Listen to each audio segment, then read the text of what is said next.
So New South Wales recorded 24 locally acquired cases of COVID in the 24 hours to 8 p.m. last night.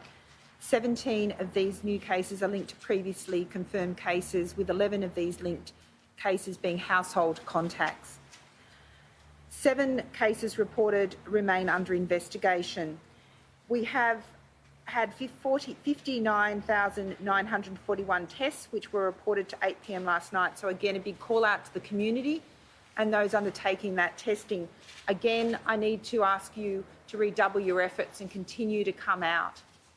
I'd also like to just clarify, just because you've had a negative test on one day, if you get symptoms subsequently, it is important that you retest.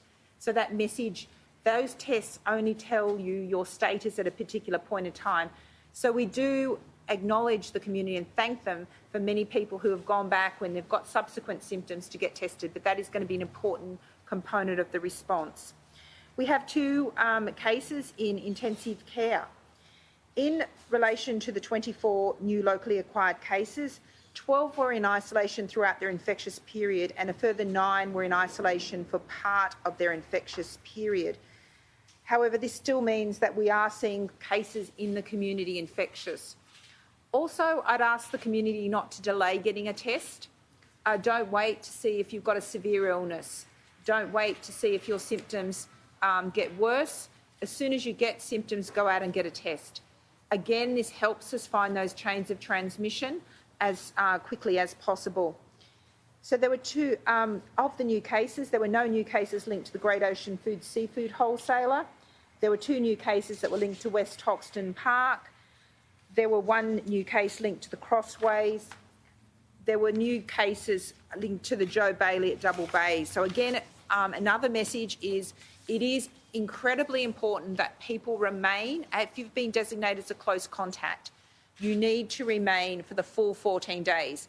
We generally see a number of cases get picked up early, but we also see a smaller proportion of cases, people becoming positive towards the end of that 14 days. So again, please, a big call out to all of those people in isolation. If I could just pause a moment and just explain the difference between it, because we are still getting some feedback that people are confused between stay at home, isolation, what it means if you're a close contact and a casual contact.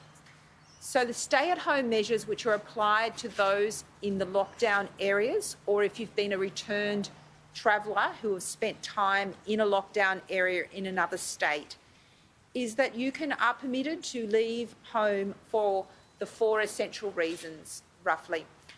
One is outdoor exercise, the second is getting essential food and services, and the third is obviously medical care. For the general community, there are no requirements. If you're in those categories, you need to seek medical care. If you are a close contact, it is important that you understand you need to be in isolation. So, of course, you have to access urgent medical care. If you need health care, reach out. But we do ask that you contact your healthcare provider if at all possible, or certainly alert the ambulance when you ring them that you are a close contact. So close contacts are in a different form of isolation. They're required to isolate themselves from all others in the household. And casual contacts are those where we ask you to isolate until you've got a negative test. But even those casual contacts, if you get symptoms down the track, you need to get retested and again isolate for that period. In terms of the cases of note, yesterday we announced a student nurse who worked at Fairfield Hospital and Royal North Shore Hospital whilst infectious from the 24th to the 28th of June. Testing of her family and household contacts has identified further cases. We're undertaking further investigations to understand the direction of transmission, but one of her household contacts is positive, and then also a close close contact is also positive. Now, that new healthcare worker also works at similar places to her. She works at Royal North Shore, Fairfield Hospitals and the Royal Ryde Rehabilitation Hospital. We also know that one of her other contacts works at an aged care facility in Summit, Care in Baulkham Hills, but I was very pleased to be advised that around 135 out of the 149 residents at Summit Care were vaccinated, and they had concluded their Pfizer vaccination for over a month. So that's very pleasing when we do hear about that.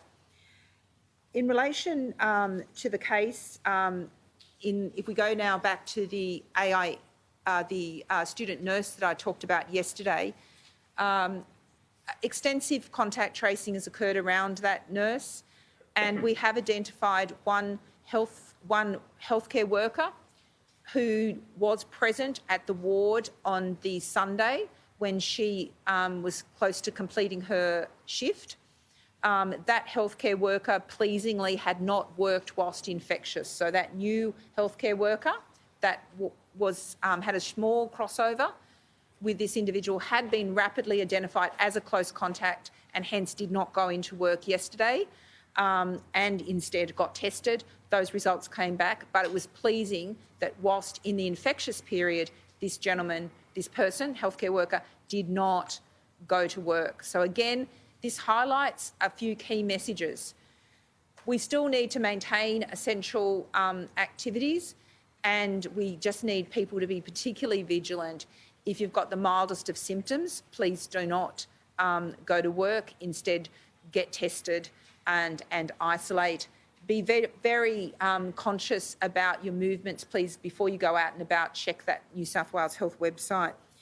In terms of further venues of concern, and this is the time when I take the opportunity to describe areas where we don't necessarily know that there's been transmission occurred, but we do know there's been infectious cases present there. And they're more difficult contact tracing venues. And so we just want to call out to everyone so there's strong awareness. So anyone who attended the Pacific Square Shopping Centre at Maroubra between June 23 and June 30, or the Auburn Central on June 28, please get tested even if you've got the most minor of symptoms and isolate until you receive a negative test. And if any symptoms occur, please get retested.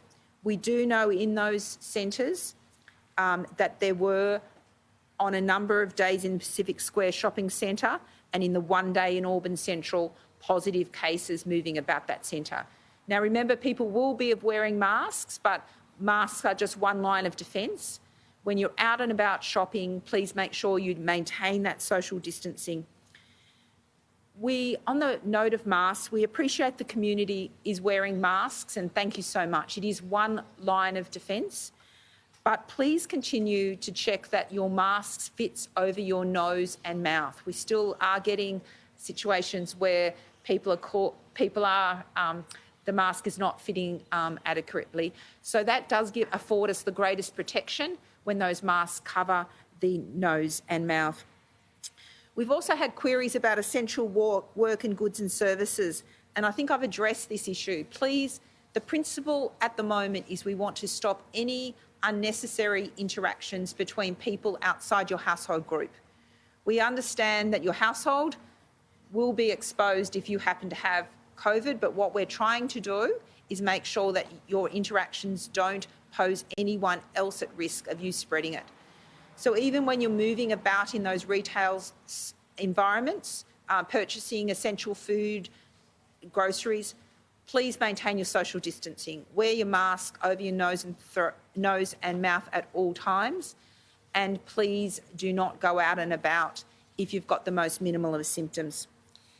In terms of other cases, we can confirm that there's been transmission on the flight that was the VA524 from the Gold Coast to Sydney on Saturday the 26th of June.